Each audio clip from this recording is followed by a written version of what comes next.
आध्यात्मिक आराधना का समय और आवश्यकता। 7 फरवरी 1988। समर सद्गुरुदेव श्री रामलाल जी सिया की जय हो। दादा गुरुदेव ओम श्री गंगानाथ जी योगी की जय हो। आध्यात्मिक मार्ग सिद्ध योग पर चलने वाले सभी योगियों को जय गुरुदेव, जय दादा गुरुदेव। स्त्री और पुरुष दोनों एक दूसरे के पूरक है। एक के बिना दूसरे का कोई अस्तित्व नहीं है। आज मानव समाज में एक पक्षीय व्यवस्था है। विकृति के कारणों में यह भी एक मुख्य कारण है। क्या स्त्री को मोक्ष की आवश्यकता नहीं होती है? आज की धार्मिक मान्यताओं के अनुसार कई धार्मिक आराधनाएं ऐसी हैं जिनको करने की स्त्री जाति पर रोक लगा रखी है। कुछ आराधनाएं ऐसी बना रखी है कि प्राकृतिक ढंग से स्त्री उसे करने में सक्षम नहीं है। इस प्रकार धार्मिक क्षेत्र से नारी को एक प्रकार से बहिष्कृत कर रखा है। इस प्रकार जीवन की गाड़ी एक चक्के से चलनी संभव नहीं है। मनुष्य जीवन में 15-20 वर्ष तक का समय उषा काल का है। इस समय मानव बचपन से लेकर यौवन अवस्था में प्रवेश करता है। शरीर के सारे अंग पूर्ण स्वस्थ और खून में पूरा जोश होता है। ऐसी स्थिति में मानव कुछ कर गुजरने की स्थिति में होता है। अतः यही उपयुक्त विद्या अध्ययन का समय है। भौतिक विद्या के साथ साथ आध्यात्मिक जगत का ज्ञान भी प्राप्त करने का यही उपयुक्त सही समय होता है। आध्यात्मिक ज्ञान कोई ऐसी वस्तु नहीं है जो भौतिक जीवन में रुकावट डाले। इस समय की गलत मान्यताओं ने उसका विकृत स्वरूप बना रखा है।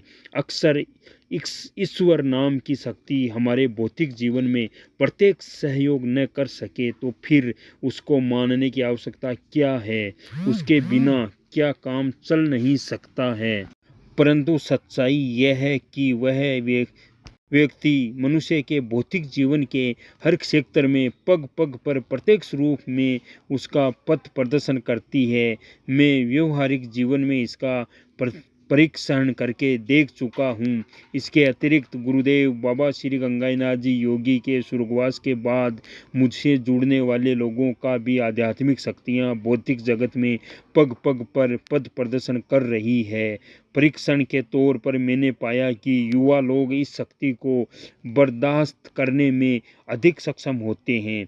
अधिक उम्र के मनुष्यों की हर शक्ति का ह्रास हो जाने के कारण वे इस शक्ति को बर्दाश्त नहीं कर पाते हैं और भयभीत होकर मुझसे दूर भागने का प्रयास करते हैं।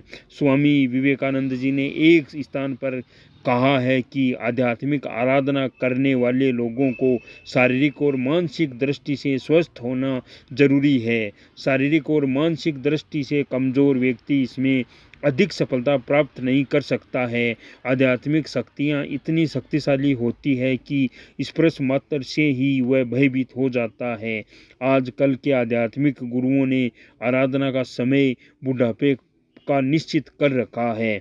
बुढ़ापे में हर प्रकार की शक्तियों का ह्रास हो जाने के कारण कई प्रकार की बीमारियां मनुष्य को घेर लेती है। ऐसी स्थिति में मनुष्य इन कष्टों से जूझने में ही अपनी बची खुची शक्ति लगाए रखता है।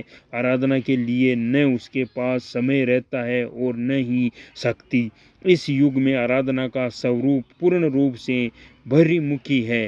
अतः कर्मकांड, प्रदर्शन, शब्दजाल, तर्कशास्त्र और अंधविश्वास के सहारे अध्यात्म की शिक्षा देते हैं। यह रास्ता पूर्ण रूप से अध्यात्मक जगत से विपरीत दिशा में ले जाता है। अतः परिणाम देने का प्रश्न ही पैदा नहीं होता है। युवा शक्ति नए नए ज्ञान को ग्रहण करने की जिज्ञासा रखती है। जो ज्ञान कोई परिणाम नहीं देता है, युवा शक्ति उसे मानने को कभी तैयार नहीं होती है। हमारे सभी ऋषि कह गए हैं कि अंतर्मुखी हुए बिना आध्यात्मिक शक्तियों से संपर्क और उसकी प्रत्यक्षानुभूति असंभव है। जिस व्यक्ति के अंदर वह शक्ति चेतन हो चुकी है, मात्र वही औरों को चेतन करने की स्थिति में होता है। निर्जीव और अचेतन से मानव का कुछ भी भला नहीं हो सकता है। श्री अरविंद ने कहा है कि अगर वह शक्ति मेरे अंदर चेतन नहीं होगी तो फिर औरों में भी नहीं होगी। प्रथम मनुष्य की जागृति ही कठिन है, उसके बाद तो दीपक से दीपक जलाना आसान काम है। इस प्रकार उस परम सत्ता के चेतन होने के बाद सारे संसार से अंधकार को दूर करना आसान काम है। अतः मानव शक्ति के उस अकाल में ही अगर यह ज्योति जल सके तो वह संसार का कल्याण करने में अधिक सहयोगी सिद्ध होगी। इसमें स्त्री पुरुष का कोई भेदभाव नहीं होता है। इस प्रकार गाड़ी के दोनों चक्कों के साथ साथ चेतन होकर चलने से समर्पण चेतना शक्ति अपने वेग के साथ संसार का तमस भगाने में अपनी सक्रिय भूमिका निभा सकती है। अक्सर दुखों से जर्जरित, मृत्यु भय से भयभीत बूढ़े व्यक्ति में ये चेतना जागृत हो जाए तो कुछ लाभ नहीं होगा। ये शक्तिहीन चंद दिनों का मेहमान संसार का क्या भला कर सकता है। युवा शक्ति में इस प्रकार का जागृत होना मानव का कल्याण कर सकता है। सद्गुरुदेव की आराधना जितना पुरुष कर सकते हैं उतनी महिलाएं कर सकती है। महिलाएं 30 दिन बिना रुकावट के ये आराधना कर सकती है, ध्यान कर सकती है, मंत्र का जप कर सकती है। कोई रुकावट नहीं है, सब सम्मान है।